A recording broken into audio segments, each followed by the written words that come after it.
ज्येष्ठ साहित्यकार, ज्येष्ठ कवी मंगेश पाडगावकर यांचं निधन झालंय। शब्दांचा जाणकार आणि कविता सोप्या शब्दात जागवणारा, पाऊस मराठीपणात रुजवणारा असा हा कवी होता। महाराष्ट्राला प्रेम शिकवणारा असा हा कवी होता। झी 24 तासचे संपादक डॉक्टर उदय निरगुडकर आपल्या सोबत आहेत। उदय सर, नसलेल्या आजोबाचं गाणं अशी एक त्यांची कविता होती। आज पाडगावकर यांचं निधन झालंय, त्यांच्या आठवणींना कसा उजाळा द्याल? आज मराठी साहित्यानं त्याचा कवितेतला आजोबा गमावलाय। यापूर्वी आपण मराठी कवी असलेल्या अनेकांना गमावलं या मागच्या 2-4 वर्षामध्ये। त्याच्यामध्ये ज्ञानपीठ पुरस्कार विजेते म्हणजे रविकिरण मंडळाच्या सदस्यांमधला हा शेवटचा कवितेचा दुवा आज निखळला। काही वर्षापूर्वी करंदीकर गेले, त्याच्या आधी बापट गेले, मध्ये शंकर वैद्य गेले आणि त्यानंतर आज आपण एका फार मोठ्या कवीला ज्यानं या जगण्यावर, या जन्मावर शतरा प्रेम करावं हे आपल्याला शिकवलं। आम्हाला त्यांच्या कवितेतनं पाऊस दिसला, लहान मुलांची गाणी दिसली आणि त्याहीपेक्षा त्यांच्या कवितेतून आम्हाला मानवतेचा येशू दिसला। इतका प्रचंड मोठा कवी जो अस्सल कवी होता। कवी गिरीश यांच्याकडे त्यांच्या काव्य प्रतिभेला पहिल्यांदा एक प्रकारे पैलू पाडायला सुरुवात झाली। तिथपासून ते जवळपास वाचक काव्य गायनानं घडवल्या असा एक फार मोठा कवी, गीतकार या वर्षाच्या सरत्या शेवटच्या 2 दिवसात गेला। या वर्षातली मराठी साहित्याच्या दृष्टीनं ही अत्यंत दुःखद अशा स्वरूपाची घटना।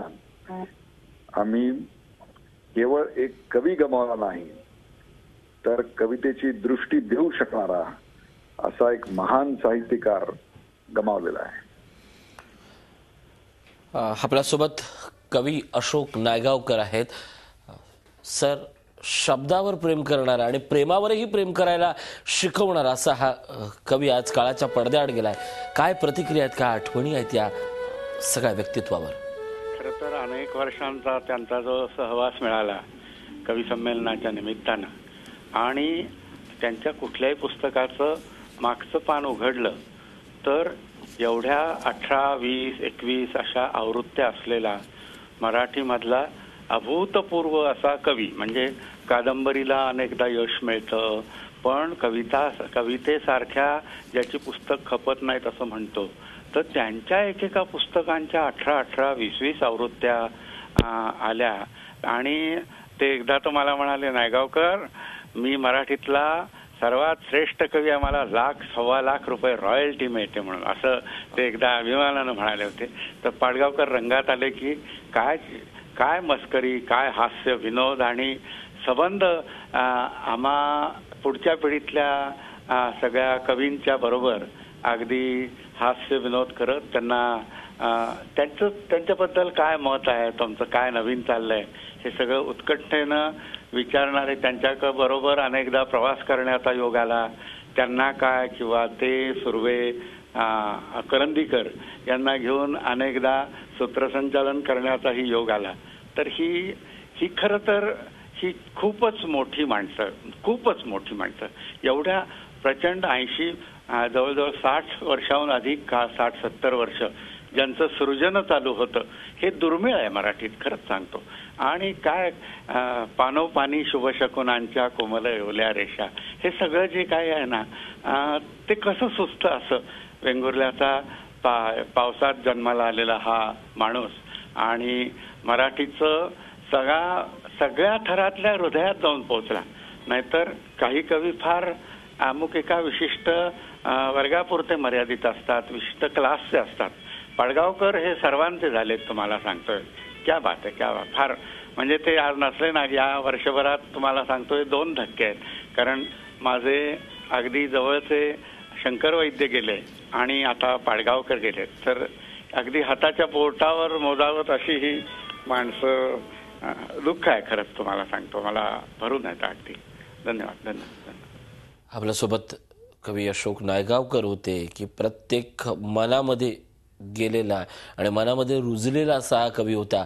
वेंगुर्ल्यामध्ये जन्माला आलेलं हे साहित्यिक आणि या साहित्यानं प्रत्येक मनाला आणि प्रत्येक शब्दांच्या पानाला लावलेली ही ओढ होती. अमोघ असं हे प्रेम होतं. महाराष्ट्राला प्रेम शिकवणारा कवी हरपला अशा शब्दात त्यांचं होतं. त्यांच्या काही गाजलेल्या ओळी म्हणजे दार उघड चिऊताई, अखेरचे येतील हे शब्द माझ्या ओठी असतील, किंवा सांग सांग भोलानाथ पाऊस पडेल काय यासारखं अजरामर बालगीत असेल. सलाम सारखी माणसाच्या जिद्दीला आणि जिद्दीच्या अणवट अशा नात्याला सलाम करणारी असेल. सावर रे उंच झुला यासारखी कविता माणसामधल्या तरल मनोवृत्तीचं सगळ्यात महत्वाचं असं विशद केलेलं वर्णन होतं. आणि सांगा कसं जगायचं याच्यासारखं मोटिवेशनल मराठी ध्येय देणारं, जिद्द देणारं हे जे गाणं होते, हे जे शब्द होते, ते प्रत्येकाला एक लढण्याची, जगण्याची आणि शहाणपणानं वागण्याची जिद्द आणि उर्मी देऊन होते. संगमनेर मधल्या मराठी बालकुमार साहित्य संमेलनात 2010 मध्ये केलेलं त्यांचं भाषण हे प्रत्येकाला आठवते. बाल साहित्य हे लहान मुलांसाठी लिहिलं गेलं आणि ते लहानपण जगून लिहायला पाहिजे हा जो विचार होता तो प्रत्येक साहित्यिकांना अंतर्मुख करणारा होता. कारण या साहित्य संमेलनात सगळ्यात महत्वाची गोष्ट होतं, लहान मुलांसाठी लेखन करताना त्यातल्या कुठल्या गोष्टी आपण जपल्या पाहिजेत. प्रत्येक माणसामधला, प्रत्येक साहित्यिकांमधला जे बालपण असतं ते ज्यावेळी त्यांच्या लेखणीत उतरतं त्यावेळी ते लहान मुलांच्या मनाला भावतं. ही जी गोष्ट होती, ही गोष्ट महाराष्ट्राला पटवण्यात एक साहित्यिक म्हणून पाडगावकर त्यावेळी यशस्वी ठरले होते. साहित्य अकादमीचा 1980 सालचा पुरस्कार सलाम या कविता संग्रहासाठी होता. त्यानंतर महाराष्ट्र भूषण पुरस्कार, पद्मभूषण पुरस्कार आणि अनेक सन्मानांचे ते धनी ठरले. खरं तर हा शब्दाचा राजा होता, कवितेची मुक्त हस्ते उधळण करणारं असं हे लाडका साहित्यिक होता. खरं तर कवी शब्द हे पानामध्ये न राहता महाराष्ट्राच्या मनामनामध्ये, मराठीमध्ये प्रत्येक मराठी माणसाच्या काळजात रुजले पाहिजेत याची जाणीव करणारा हा कविता होता. विशेषतः रविकिरण मंडळाच्या नंतर उदयास पावलेली जी काव्य संस्कृती होती, काव्य वाचन करणं आणि कविता जगणं, कविता जिवंत करणं, हा पाडगावकरांनी केवळ प्रयत्न नाही केला तर प्रत्येक माणसाला, मराठी मनाला ती सवय लावली होती.